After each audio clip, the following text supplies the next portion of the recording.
I'm back in the New York groove.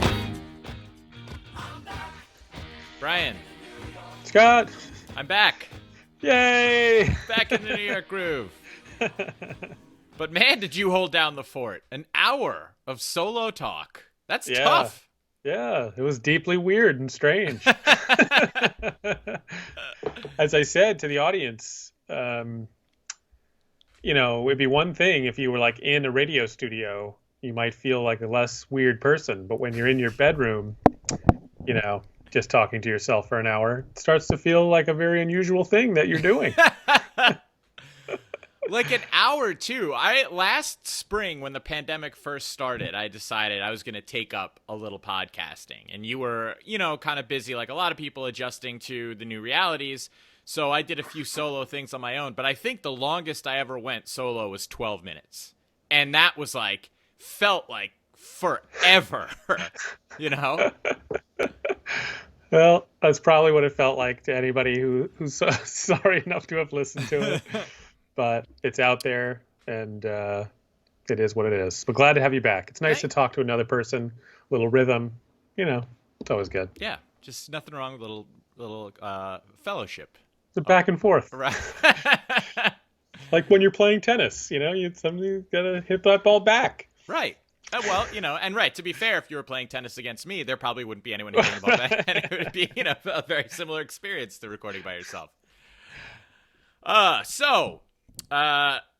It seems as though that the NBA trade deadline has come and gone, and obviously we have a bit of a Knicks bias on this show and on this podcast, but the Knicks we will save for a little bit later in our program because a lot of things happened at the trade deadline, but it really felt like it was the arms race that took place in the buyout market that is kind of defining what the NBA will be towards the stretch run here of 2021. So, your opening thoughts, Brian?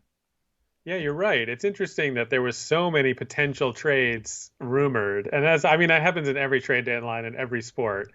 Like, it ends up being far less players actually move in trades because they're probably pretty hard to do. Like, who knows, you got to agree to them. And I still would really love, I haven't ever really seen anything deeply reported on what are people doing at the trade deadline? Like, what happens? Is it emails? Is it texts? Is it phone calls? Is it Zooms? 8 teams to get, you know what I mean? Are they just passing each other notes? What does it look like? It's got to be all of the above too, right? Because it's also not just GMs networking. If we just focus on the Knicks, I'm sure World Wide West is texting and emailing and on the agents phone and hangers on and parents and Leon's in the mix, Brock Aller is in the mix, and it's craziness. Yeah, Twitter weirdos trying to get little crumbles of information. It's just a whole big thing.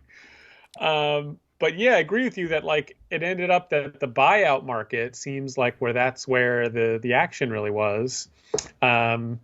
At least for this area, and the feeling now the Nets added Blake Griffin actually earlier than the deadline, and then LaMarcus Aldridge post deadline, and the Nets now the feeling like they're the next latest sort of super team. I gotta say though, I'm not looking at the Nets and being oh, this is unfair. They're just putting together this Monstars team. Blake Griffin's shot and old. LaMarcus Aldridge is also very old. He's a bench player at this. I actually was sort of maybe the Knicks could get him. We need a backup power forward. It's not I was really disappointed we didn't get him actually. Yeah, so it's not this super team that they've assembled. I just think their team is sort of lame. Look, good for them. They don't have any fans. It's just this totally contrived situation. And look, they might win the championship. So I realize as a Knicks fan, I sound like that's pathetic, right? But I don't really care. It's nobody cares. It's this weird team. It's not going to change anything for any guy if they win it all. You know what I mean? Maybe Harden you might think of differently, I guess. It could be useful for him, but it'll still have the same thing that Durant's going through. It won't vault him over anybody that, he's a great player now and he'll be a great player after, but it won't change your mind about where James Harden ranks in the whatever. That's such a good point. And I feel like that gets so lost, and it's something that people don't talk about enough when they, judging players by championships is such a weird and funny thing, right? Like, because people act like it's the be all end all unless it doesn't fit the argument that they're trying to make about a particular player. And then it's like, it's all these other factors or whatever. Or like, because this person, like Eli's a great example of that, right? It's like I love the argument about Eli. Like, well, we're not even talking about Eli for the Hall of Fame if he doesn't have those 2 Super Bowls. But he has those 2 he has both the Super Bowls. Right, like, what are you talking about? I always hate that, right? If you take away his accomplishments, he really hasn't accomplished anything. It's like, Right. well, that's not how that works. Yeah. But then you also have guys like Eli and even Kevin Durant, where the championships, they don't really matter. They don't really change. Like, no championships would be held against them, but winning the championships doesn't put to rest any of the other things that people don't like about a particular player. And so it does kind of lose all meaning in a sense, because you're right. No one's opinion of James Harden will I know my opinion of James Harden will change not one iota if he ends his career with a championship or not. Yeah, I mean, it's like the NBA, it's all really tricky, right? Because it's like we have teams in history that we look at, we don't think back on like they were a super team, but it's like the Lakers and the Celtics of the 80s, it's like they were loaded with Hall of Famers, you know, but it doesn't change how you feel about Magic Johnson and Larry Bird. Nobody's like, oh, look at all these great players they played with, because it was kind of the era of they played against other teams that were similarly stacked and they beat each other up. And so that's okay, right? But there is something like very special about being an NBA player who's the best player on a championship team. Like, that means something, Yes. And who else is on that team? Like, how it is how we evaluate these guys. And Kevin Durant is like this interesting case where he definitely thought going to Golden State and winning these titles was going to like vault him into this different stratosphere. But the way it happened, like, it just didn't work out that way for him. And everybody still says he's a great player. You're still talking about one of the single best players to ever play. But it didn't put him up there with LeBron and the guy who benefits, who's weirdly who like both started this thing and now has benefited the most from the way it played out is LeBron. Yep. Who has become, it's like his hero's journey, like. He goes to Miami and takes his talents to South Beach, and everybody hates it and thinks it's horrible. And he joins forces with these 2 other dudes and creates this thing. But what LeBron did, the secret weapon for LeBron is, one, his first year, he lost. Yeah. Embarrassingly, and gave it all to us. We all got to just throw it in his face and put it in his face. And he lost to this team with like Dirk Nowitzki, who was like, drafted player, that team was sort of built the right way with like savvy veteran pickups and mixture of young and old, you know what I mean? Like, and everyone loved that team, and they stuck it to the Heat and he had to eat it. We all got to revel in it and enjoy it. And then he wins the 2 championships, in kind of exciting fashion, sort of seemingly overcomes something to do it, goes back to Cleveland where if he didn't bring Cleveland a championship, his career would be thought of so much different. If he had retired without that, forget it. You cannot overstate the importance of going back there and winning a championship. You just cannot. It was right, but he doesn't just do it. He goes back and he gives them a pantheon championship, right? That one matters more than others. We're going to remember that one forever. You beat a 73-win team, down 3-1, the block, the whole thing. Right, so the game-winning block, not even a game-winning shot, the game-winning block. It just could not have been better. Right. So then he beats them. They respond by getting Kevin Durant. Kevin Durant has this whole heel turn where he'd been this beloved figure. No one ever criticized him ever. Now he's this perfect foil to LeBron, who goes and joins this super, this literal super team to beat LeBron.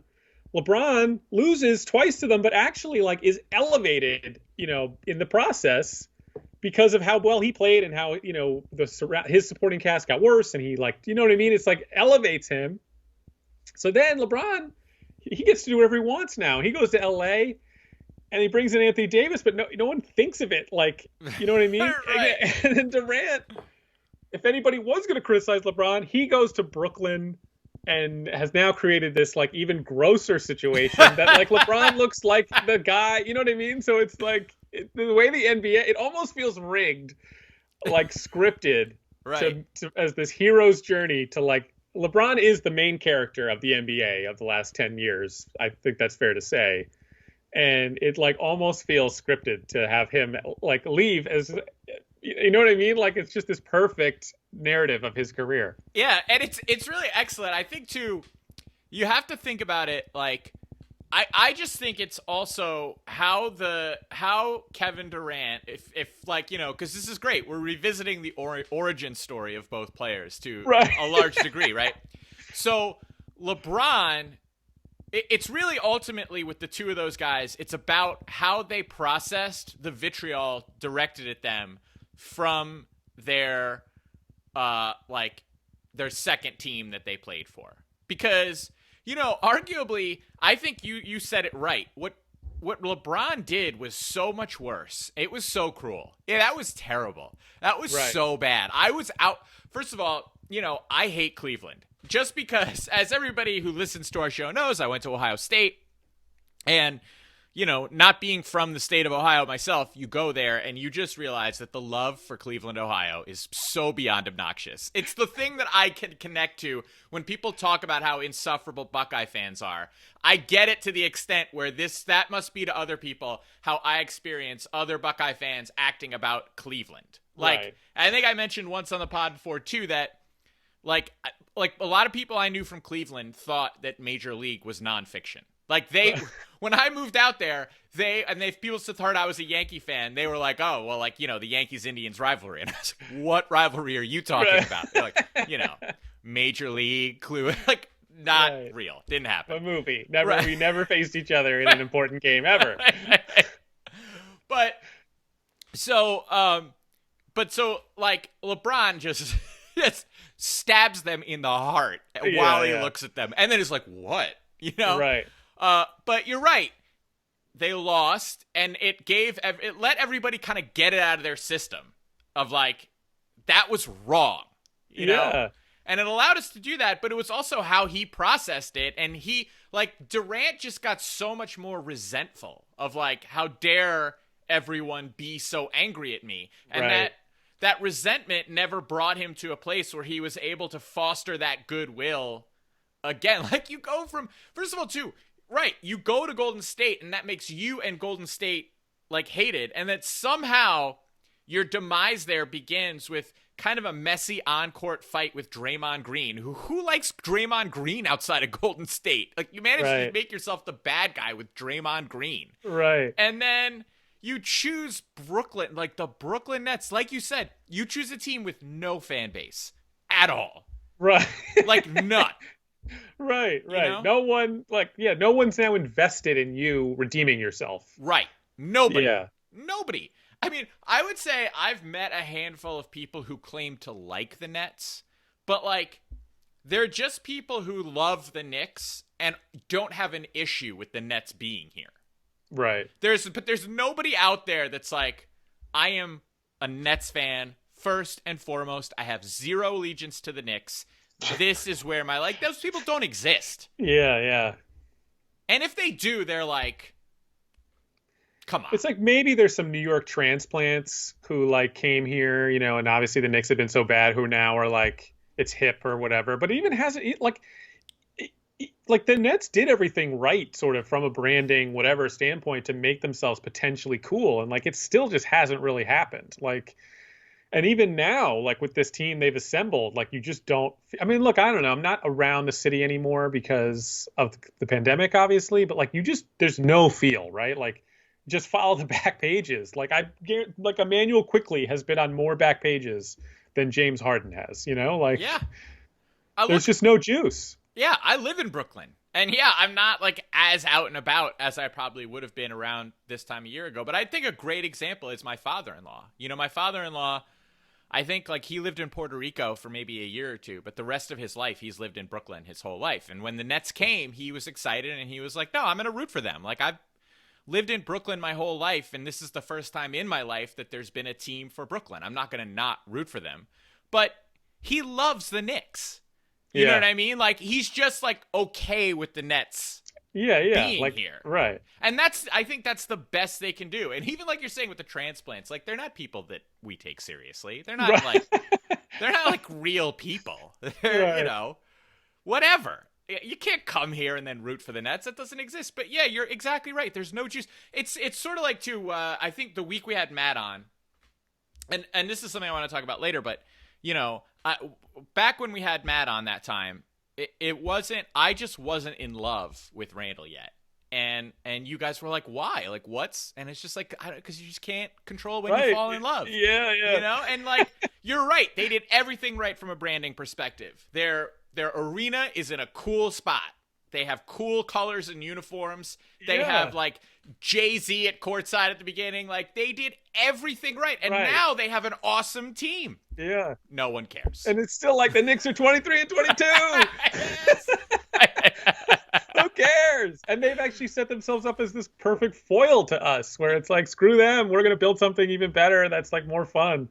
But it almost feels like the league is like the WWE, where it is like been scripted to set up like, how could we turn LeBron into like a likable sort of like relatable figure? And it's like, create this super hateable super team for his, and suddenly he and Anthony Davis look like the more honorable thing. Yeah. Versus this Kyrie, James Harden, you know, and like suddenly they're going to meet up in the finals and you're going to be rooting for LeBron. Right. Well, it's just funny too, because, you know, right. I mean, Anthony Davis and LeBron to an extent are like just, you know, lightly buttered toast as like people, you know, from Anthony Davis has no personality. I feel like LeBron has a very big presence. No, and that's not really how I mean it. I guess it's more like he has a presence, certainly. He has a personality, but he's not like, I don't even know. He's just like kind of not, I don't know what I'm looking for, but there's just something about Durant, Harden, and Kyrie, like all of them. They're just drama.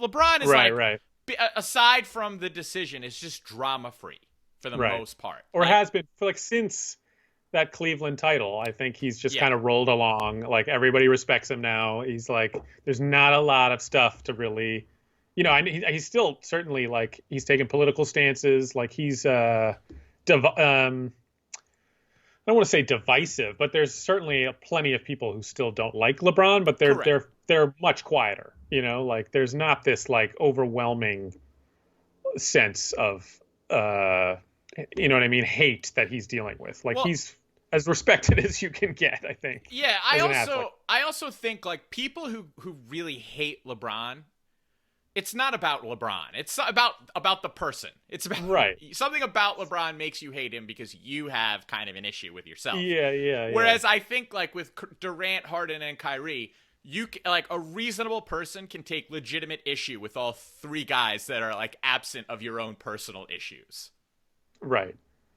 And just as players too, like I just feel like LeBron at this point, like what are you really like saying about LeBron? You know, like he's kind of answered every critic. Like, you know, it's just like, so now he kind of gets to take these free swings at this team where if he loses, you know, it doesn't really diminish him because he'll probably play heroically, you know what I mean? Battling them. And if he wins, it'll just elevate his legacy to, oh my God, he even beat these guys, and it'll ruin them even more.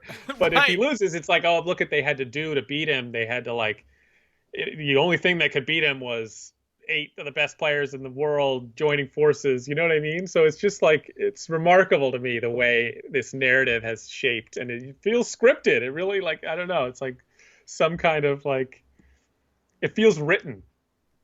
Absolutely. Like, particularly the Blake Griffin thing. It is just so funny because, like, again, I don't really have a problem with Blake Griffin, but he's a guy with just some weird personality baggage. Yeah. Like, Brooklyn is like the weird personality baggage team. And so, of course, they're the villains. And they wear black and white. Like, come on. Yeah. I know. You know, you're so right. It just is. It's like the yellow and the purple against the black and white. Like Right. L.A., Brooklyn.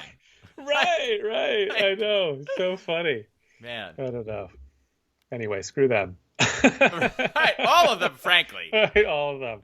I know. They're Right. so good and it's amazing and whatever. Nobody's Because enjoying it. also, it's really too, it's about how LeBron has played it, but he's no better, in all honesty. Like, he is, but he's also not. Like, he engineered, he held Cleveland. Look, the difference too between Durant and LeBron is that LeBron kind of made sure that he would have control over his situation all the time. And then he got to call the shots and he got to blame who he want and whatever. Like, Durant jumped ship to go to the super team and he got his rings and he was the best player. But Durant wasn't running the show at Golden State.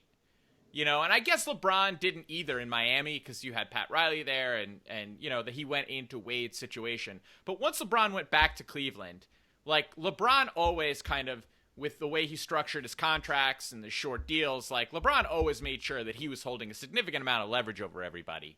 And I think, he went to LA with similar types of assurances. And then, sure enough, like, Anthony Davis signs with LeBron's best friend's agency and then he ends up in LA. Like, LeBron was not involved. Yeah. I guess I just always have looked at LeBron, like, when he was in Cleveland, man, he dragged like the worst supporting cast to finals. Yeah. And he was going to just run into that wall. They had no way to get better. They didn't have like a great front office.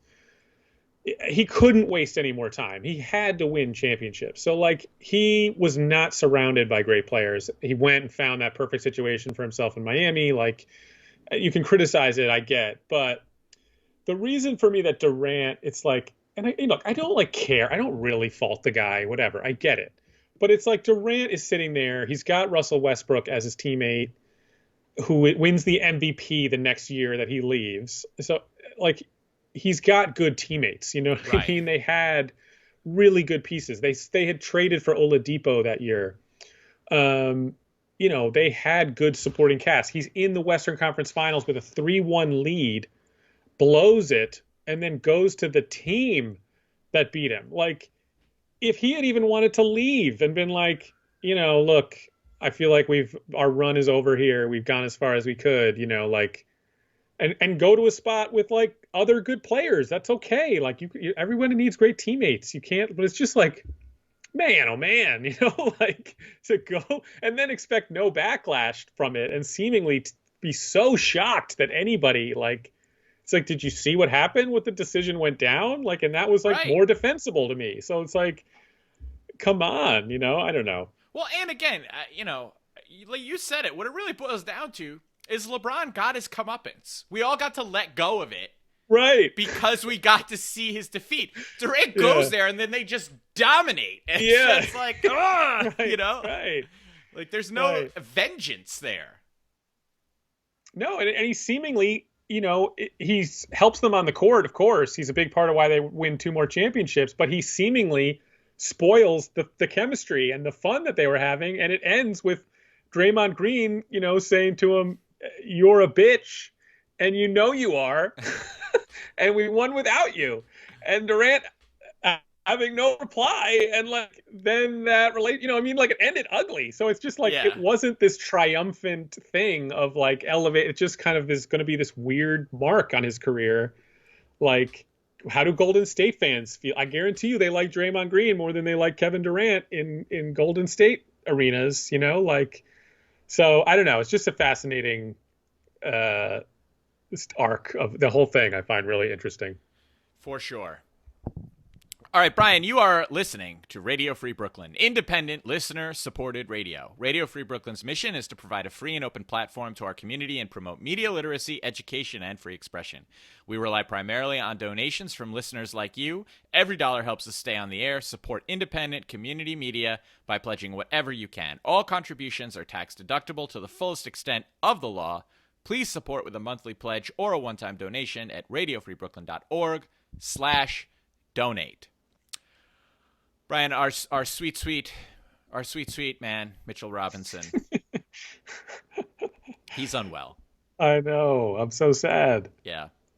Like, it stinks. The day after, too, Drummond signs with the Lakers. But, of course, I'm fine with. But Yeah.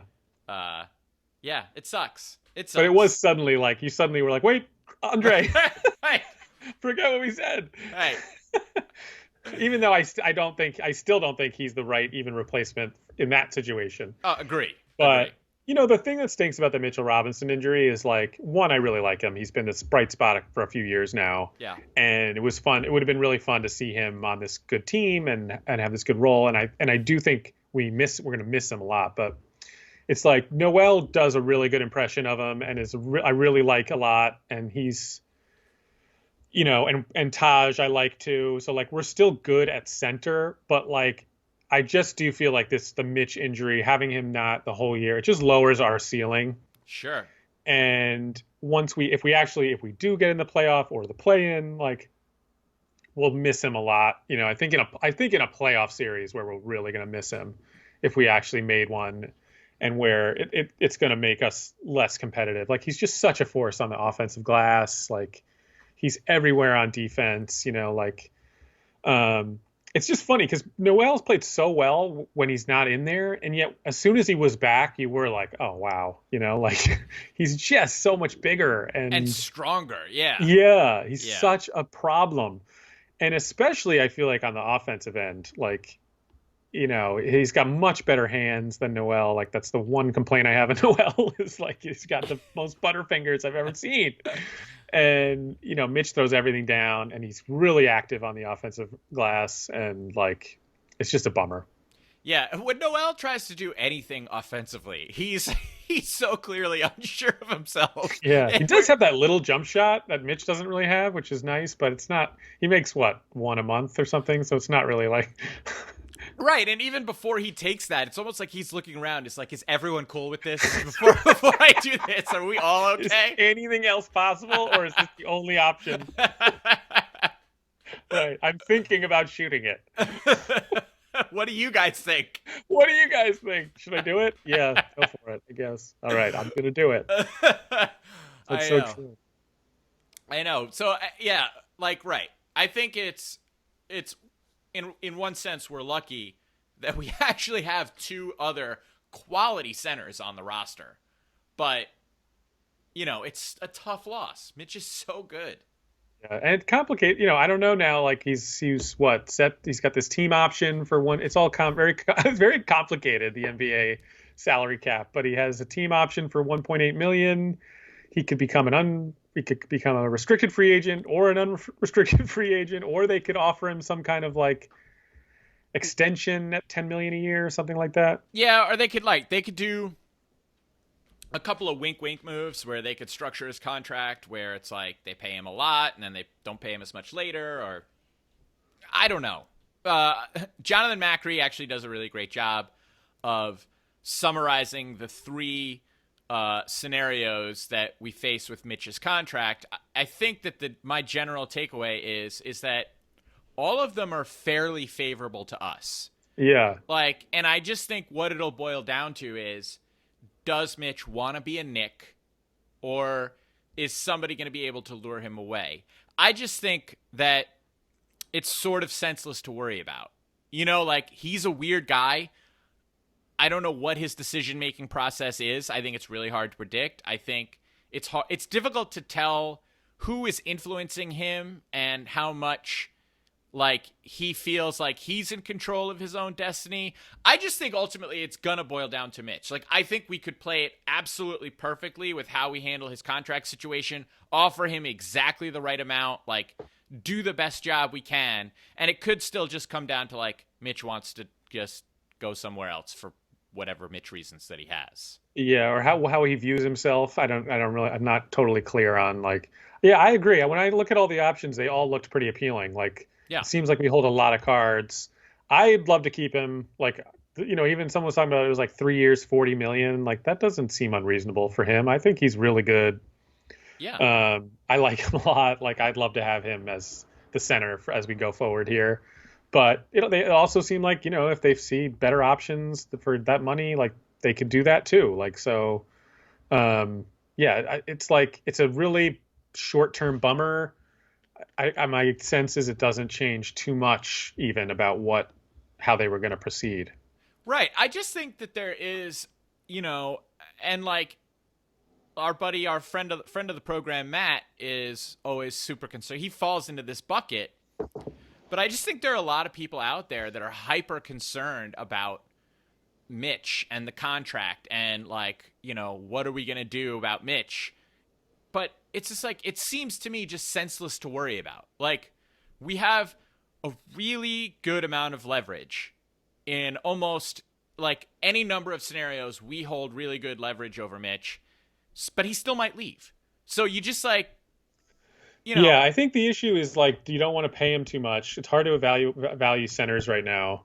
And if you don't want to pay him, you could potentially, he's still got enough value that you could use him to get somebody, So suddenly if he becomes a trade chip, he's a guy that maybe lures that top top guy that we're all chasing. Yeah. Even though I personally don't care that much, I'm like, everybody, the NBA, I know you got to have stars. I know you got to have stars and whatever. You got to get them.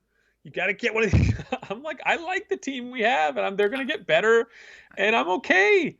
Like, it's not the end of the world to be like the 4th seed for a few years. It sounds fun to me. Like, it's not like quick Bradley Beal. Like, okay, that'd be nice. I get it. It's okay to just be pretty good too. Yeah, and love the players on your team. Love the team, and they're getting better. They're growing. They're young. It's fun. Right. I mean, right. If we drop, it like depends on the guy you dropped in. But if all of a sudden Kyrie was a Knick, yes, he would be the best player on the team. I don't like Kyrie, and I would not like him on the team, and it would take me a long time to get comfortable with that. Right. And I probably would eventually. I'd just be like, okay, here we go again. Another guy I don't like that I have to root for and suck it up. But it's like, I'm not desperate to get that star player in here right now. Like, they got a good thing going. Absolutely. So, yeah, I don't see the point in worrying about Mitch or our future roster. Like, we're in a playoff hunt right now, and our roster is the roster that we have. So let's just love these guys to the fullest extent of love. That's how I feel. No, I agree. It's fun. This is so exciting. It's so fun, man. Like every Knick game, it's like appointment viewing. I still can't believe it. I know. And they're getting better. I think my man Tibbs is slowly, ever so slowly adjusting to things, and he's can still be frustrating some nights, but he's getting there. I think by the end of the year, we're going to be where we need to be from a roster standpoint, and minutes divided up. But you were very unhappy with the Heat game last night. Well, to me, I think we're good enough where we can be like, that was an unacceptable performance. Yeah. They should have played better. They should have won that game. They really didn't play well. I don't want to go off on a whole Elfrid Payton tangent, but I really, and he played him 19 minutes last night. He played him 15 minutes the night before, but he's still starting him, and it's just like Tibbs. It's done. He's not good. He's really, I think he's really hurting us. Like, I just really do. He's like, he makes these nice drives to basket, but he rarely finishes.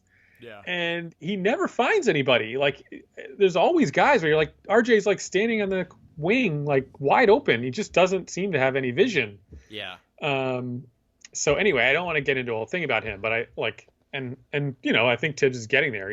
I'm sure he has his reasons about why he's trying to do it the way that he's doing it. You know what I mean? I think he probably has a method to how he's trying to wean us off that Elfrid Payton narcotic. But, I think to me, like a Band-Aid, just right off, but that's not how he's going to do it. But yeah, it's coming, Yeah.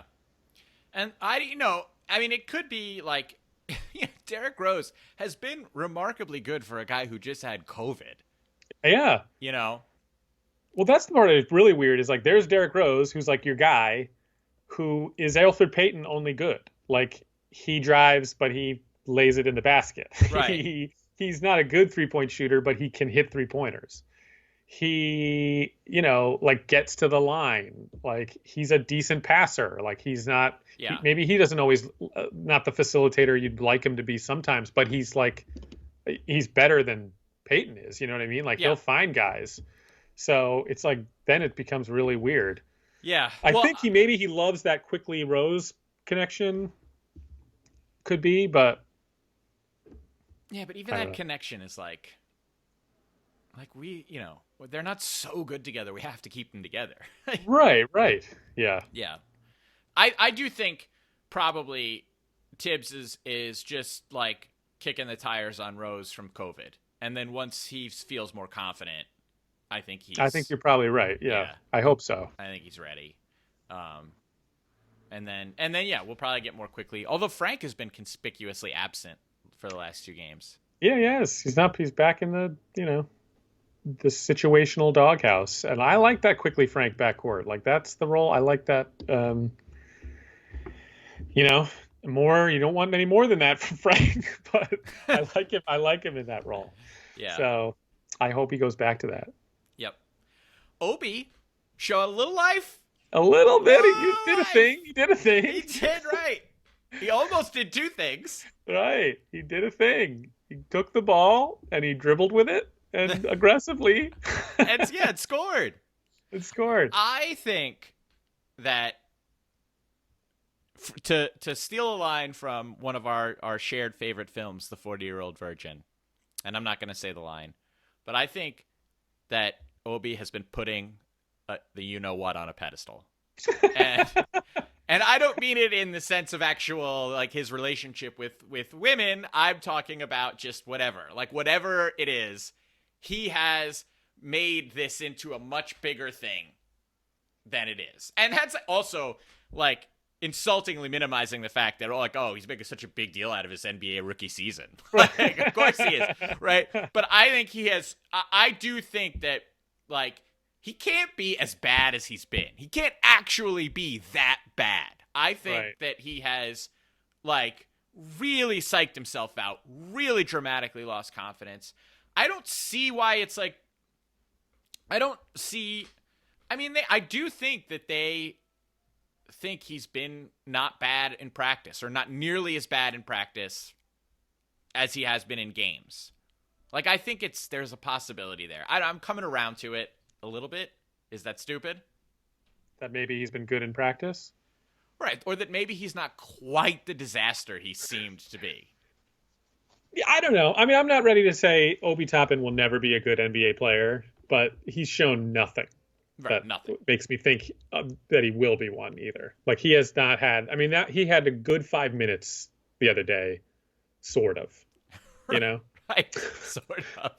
Sort of is right. Yeah. sort of. Like he, and I mean, look, I don't blame them for just keeping him in there. Like I know some people would like to see Knox. Look, like that Heat game, that second half, that might have been an opportunity. They were playing a zone against us. Like maybe that's an opportunity where you play Kevin Knox because he can shoot 3-pointers, blah blah blah.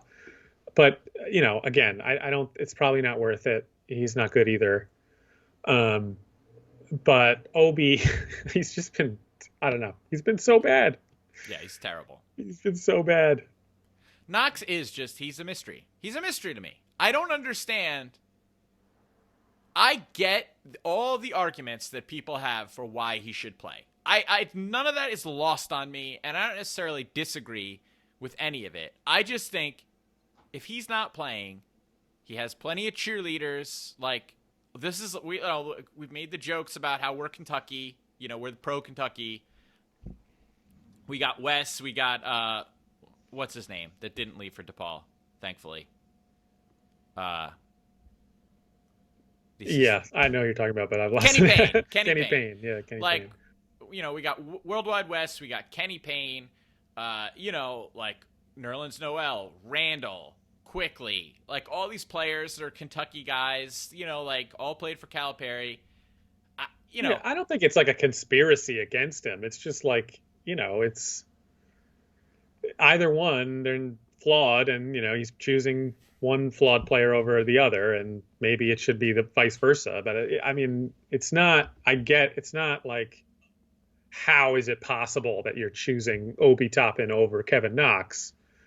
I'm just a little surprised. Like he did it that one game, right, where he played Obi in the first half, and Obi played well, and then he played Knox in the second half, and Knox played okay.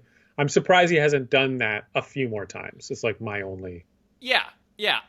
Right. I agree with that. I think though that there is a large contingent of Knox supporters that have tricked themselves into thinking that Knox is better than he is because of their reaction to Obi Toppin. Yeah, that's probably true. Uh, because Knox is nothing special. And like, yeah, he comes in occasionally, hits a three, and everyone's like, "You see?" And it's like, Yeah, yeah. all But he right, never hits another one, you know? I feel like he right, always hits one and then it's like the next one he bricks and you're like there's no momentum, you know? right, right. Yeah. Yeah. So, all right, let me get another read in here. If you'd like to listen to Radio Free Brooklyn when you're not in front of her computer, as I do most often, please consider downloading our free mobile app for iPhone and Android, available in the App Store for iPhone or the Google Play Store for Android. Also, please be sure to subscribe to our monthly newsletter for the latest news about new programming and upcoming RFB events. You can sign up at radiofreebrooklyn.org/newsletter. All right, Brian. Free agency for the Giants has come and gone. The Giants began in cap hell and then spent $200 million in free agency. So, I mean, the cap in all sports is just, it's meaningless. Like, what is the annoying. cap? It's so just this stupid. annoying impediment that these teams have put in front of themselves to keep salaries down. Yeah. They only utilize it when they don't want to play. It only matters when they don't want to pay somebody. Exactly. When they do, it doesn't. They can figure it out. They figure it out. They restructure it and they do all these Yeah. other tricks and whatever. Like, Yeah. we couldn't sign anyone. And then the next day or the next like consecutive days, Right. we ended up spending $200 million. We went on a spending spree. Yeah. How is that? I don't know. And of course, But- it was all bundled up in the whole Leonard Williams fiasco. Right. Well, that was the first domino, and then it went ding, ding, ding, ding, ding. Right. Right. I don't blame All right. Leonard Williams, for the record. But as we emerge from the free agency rubble of the Giants, have you changed your emotional feeling about what you're expecting to see? Are Yeah. you excited about the Giants? I am not excited, but I know that I am sitting on a dangerous slope where it's not that steep yet, but I'm like slowly building a little bit of momentum, and then I'm going to hit this steep part around July, and I'm going to be like, whoosh, like ready to go. So here's where I see the positives to it. I do think that the addition of Galladay, like, first of all, I don't even want to get into what we paid anybody. If you want to know what we paid somebody, go look it up. I don't care what we paid anybody. It's not my money. And I already think the cap is meaningless. In the future, Right. if we want somebody, we'll figure out a way to pay for them. And if we don't want somebody, we'll pretend that we don't have the money to pay them. No, it's all fictional as far as Also, I'm concerned. everyone says everybody's overpaid. I was listening to like the Athletic football show, and I like those guys. They do a great job. At every signing, even the ones they like, they're like, "Look, they paid too much for him." Well, what does that mean? Right. You like the guy. They needed him. They paid him. Like, Right. They're valuable people. They're worth a lot of money. I'm so sick of it. Every person, well, they overpaid. It's like, says who?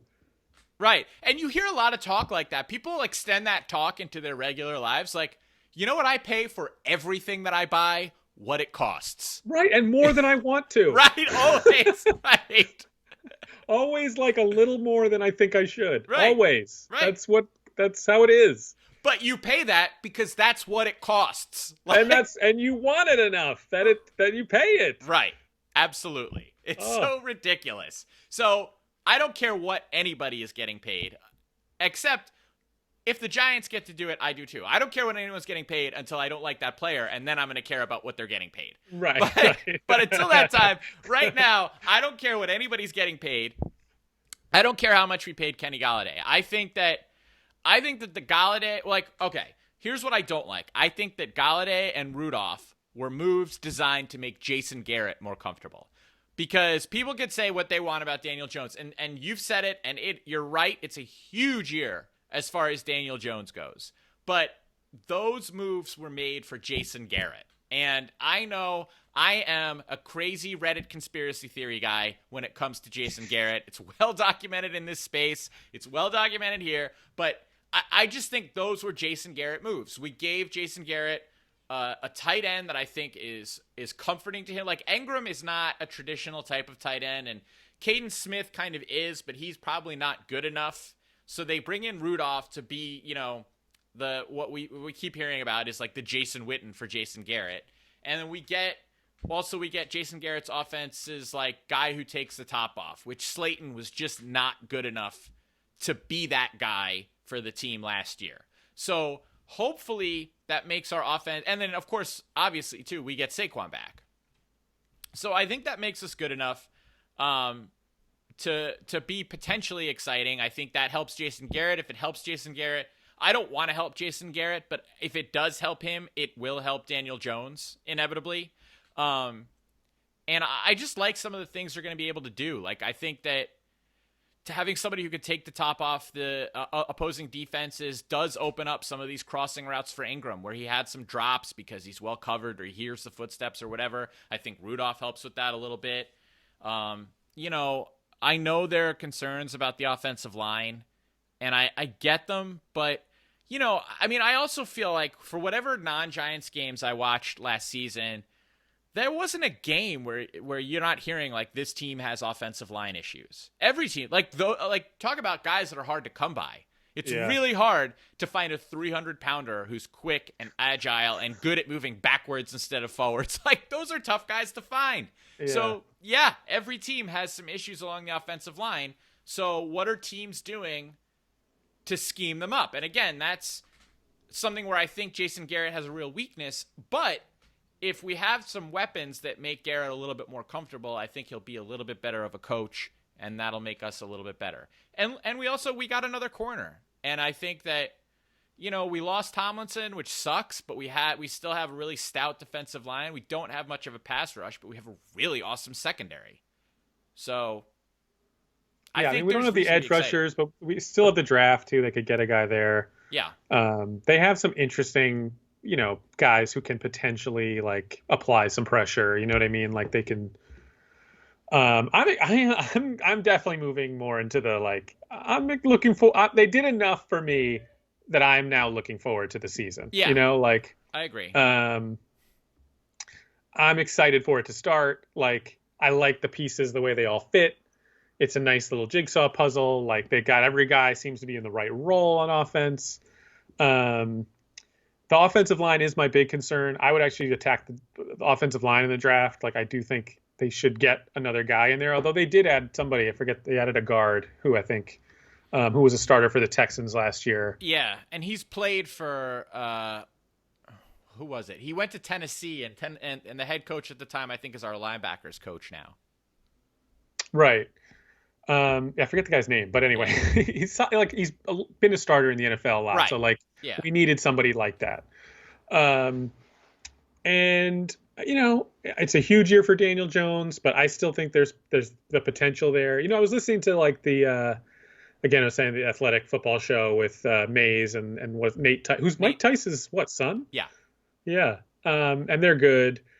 And it's funny though, they were really concerned about the offensive line, but they liked a lot of the things, but they were like, it all is going to come down to Daniel Jones and who knows. And fine. You know what I mean? Like, good. Like, let's find out what Daniel Jones is all about. And one of the other things they were saying I thought was funny is like, he's saying, Nate Tice was saying he thinks there's going to be some games where the Giants look great and look super awesome. And then they're going to be up and down. But I'm like, man, this is where there's a difference between I'm an analyst and I'm a fan, I was like, awesome. Right. I might turn on a Giants game and they will look great. Right. There'll be a game where it's fun to watch. Good. Yeah. They don't need to win the freaking Super Bowl. Turn on one. If I could have a Sunday this year where I turn on the Giants and the offense looks great. Right. Oh man, great. That sounds great. And the thing about football too, that it's crazy if you're an analyst of the game that you don't even understand. a really awesome Giants offensive performance on a Sunday will carry me to Thursday. Like, it'll get me through the Mondays and the surprising, terrible Tuesdays. And, like, it'll carry me. It'll get me through meetings and work calls. And no, it's true. Right. On the backs of those explosive touchdowns, I'll be like a crowd surfing through the week. Right. Yes. Right. And I do think where Judge's strength is that he's really a good, like, I actually thought that I agree with you, but I also thought what Nate Tice said was correct. Like, I do think that that's a pretty reasonable expectation for what the Giants season is going to be. Like, flashes of like, wow. And then like, ugh, which is sort of a Giants thing anyway, like across, coaches and whatever. But I do think that Judge is well suited to keep the valleys from getting too low. Like, I think there will be a baseline of performance with Joe Judge that, like, even our stinkers, or I guess, like, we might put up a stinker, but we'll also be able to force the other team into a stinker. And we might lose, but it'll be both sides are ugly. Yeah, I mean, I just was like, where we've been as Giants fans, where this team has been, where the organization has been, like, I'm just like, if you were exiting free agency and you're telling me that they're going to look great some games, and hey, a lot of pressure's on Daniel Jones, but like he has what he needs now to maybe be good. And they were both excited about the defense, and I am too. I mean, Patrick Graham coming back is huge. Like, I think the defense is going to be pretty good. I'm like, okay, like, hey, you know what I mean? Like, this is good. Like, it's been a lot worse. It's at least, something, and look, it could go out there, and if Daniel Jones is terrible, we're in a world of hurt, and if Judge can't make enough of a difference and Garrett's a disaster, like, it's going to be painful. But at least they did enough here to put themselves in a position where, like, we can learn all that, and there's some decent upside, I think. Yeah, I agree. I actually too, I would not be upset if we just took another skill guy or receiver at the 11th pick. Yeah, me neither. Like, get another guy. I also just think, right, like, the defense is fairly fortified. I don't think there are any edge rushers in this draft that are, like, real game changers for a defense. So I don't think that we would really need to reach for an edge guy unless, like, we're really confident in one. And, like, I get what you're saying with the offensive line. I don't disagree with that entirely, but I also sort of feel like there's too much work there to be done to, like, really fix it. But, like, we already have an awesome group of skill guys, so just add one more weapon to that and make it so much harder to cover us. And hopefully there's enough weaponry on the field that it's, like, generating too much of a pass rush is too hard, and we can get the ball out quickly, and some of these guys will be off to the races. Like, I just think that there's, like, a way to use that, whereas, like, if we draft, like, a guy at guard who's, like, might contribute right away, like, that would be fine, but I don't think that fixes the O-line, whereas, like, you add another weapon, and it's just, we're scary. Right. There could be a tackle. Like, I've heard this is a pretty good, I mean, I'm not a college football guy, so I've heard there's some good tackles in the draft, and, like, I wouldn't mind another tackle so that we're not, like, dependent on Pert being good. Like, I'm not totally sold that he's going to be a good player. Yeah. So that would be nice. But yeah, I hear you. We got about, like, 5 minutes left. Do we want to talk about that tone deaf John Mara interview, or do you want to move on to how sports writers today have been shaped by their predecessors? I don't know. I'll leave it to you. What do you want to scream at John Mara? Yes, I do. But we could do that at any point. And I thought that was a really good topic you brought up. It'd be a really good way to close the show. Sure. Well, what I was saying or thinking about, and it's funny because we were just talking about the Athletic and guys like Mays, and it's just so funny the way sports writing has evolved, that this, like, really in the know, in the weeds, X's and O's style has kind of won the day, and, like, I think when you and I were, I'm 40, you're soon to be 40, I'm assuming, when we were in our formative years, right? Like, Bill Simmons kind of came on the scene when we were in high school, college, yeah. Like, changed sports media, I think, fair to say. Like, it had this kind of bloggy style that he had, and like very conversational and funny, and like was like, here's how we talk about sports in the bar, right? And he's since had this like empire, but and I would have guessed, like, to me, he came in and changed sports writing in this way that like nobody really had. And then you had Deadspin and Will Leitch and a lot of people who wrote like that. Drew Magary, that guy, like it was this more like irreverent, funny, like, and but then when he did Grantland, he had Zach Lowe, and Zach Lowe was funny also, but like really in the weeds, like the X's and O's. He did those great like clips and gifs where he would really show something and call that out. And like, I think when you were like where we sit now, the Bill Simmons style is gone, and everybody is Zach Lowe. Like that is so like in the weeds on the cap, or it's like Yeah. in the weeds on the X's and O's front. Like there's no like funny, and sometimes, and it's great, and I think people want that insight, but like there is part of me that like misses that like Friday picks column. Like it was fun. Big time. I really do. I think you're right. Like, I just think that.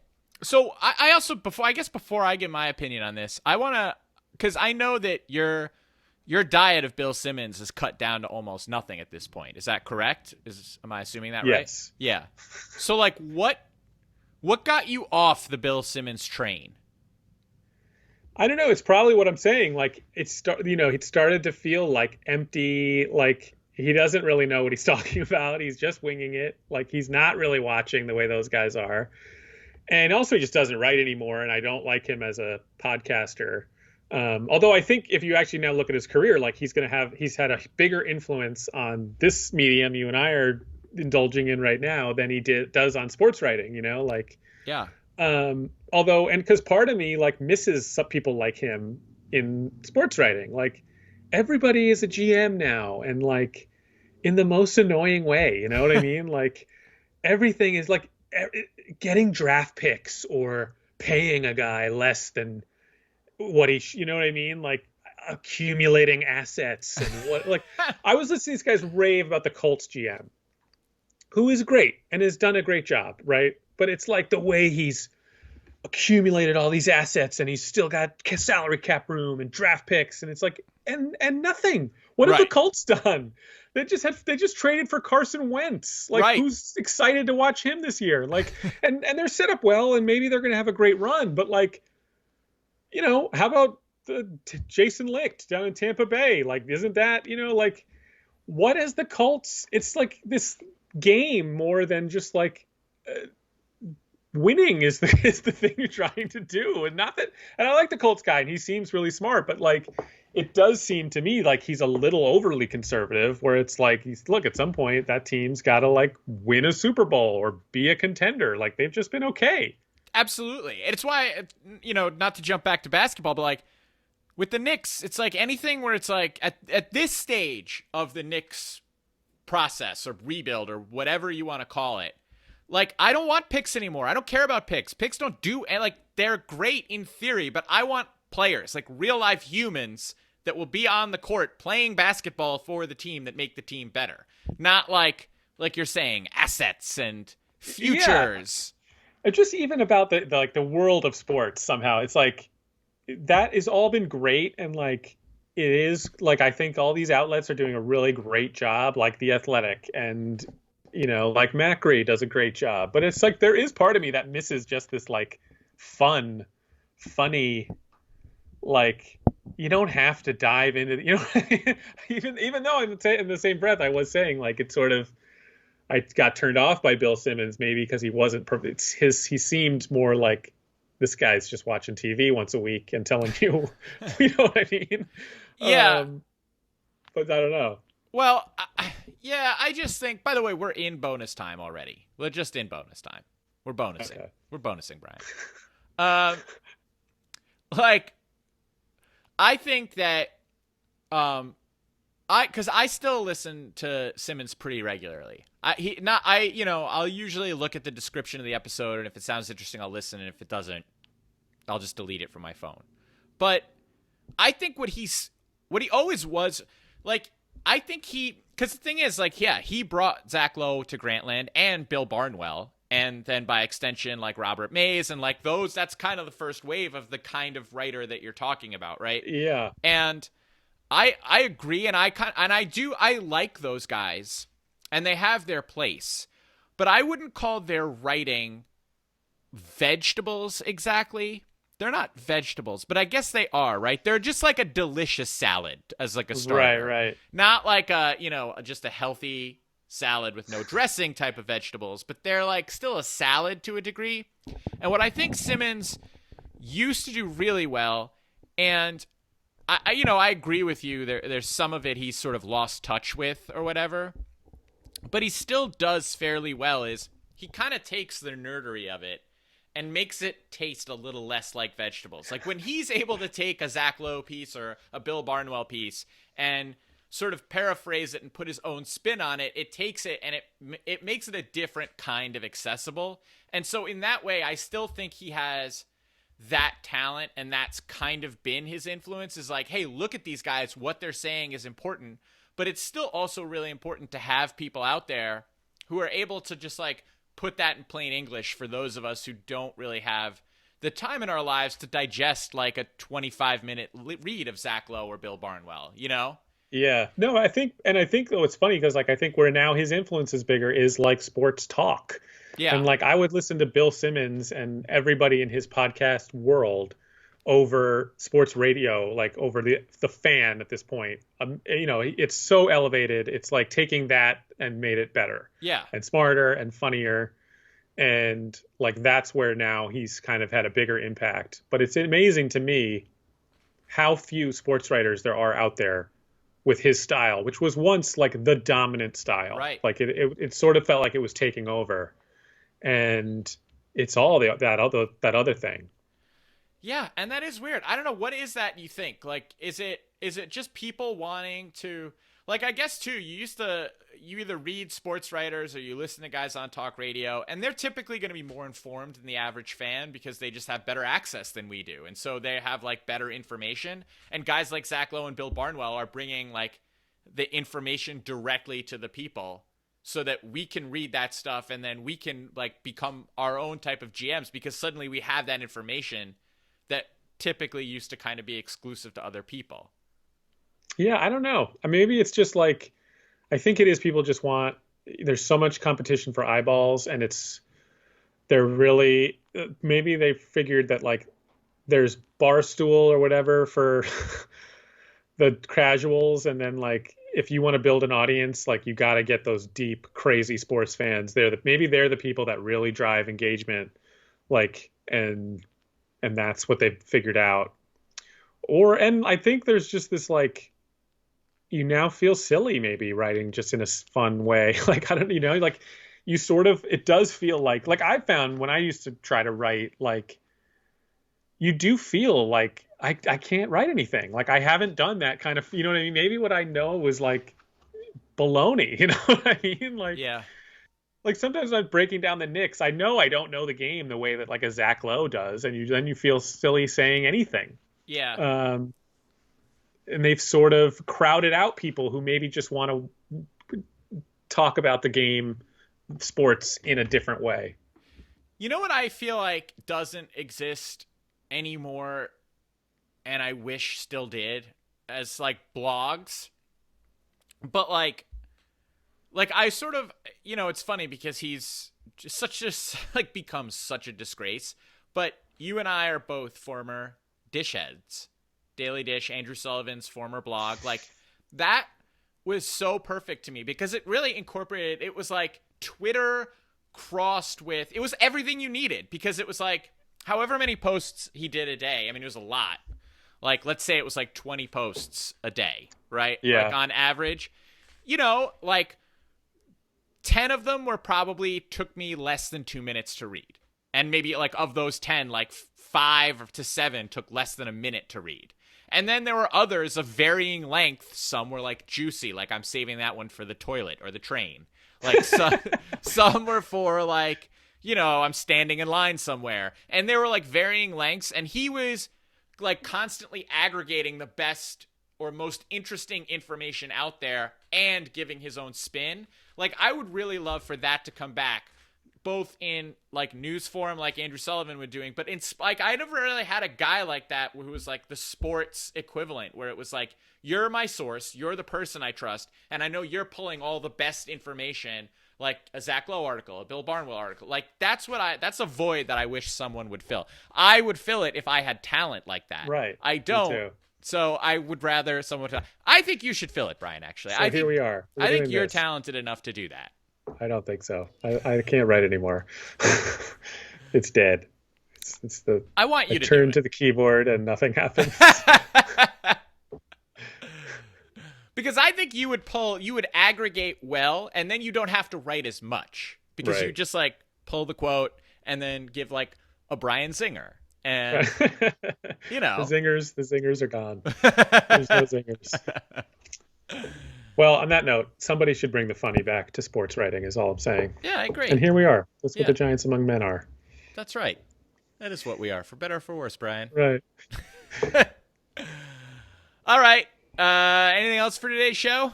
No, I think I got to run. I think I hear my family stampeding up the stairs. Oh, all right. Well, it's exciting. Good luck with that. All righty. All right. We'll see everybody next week.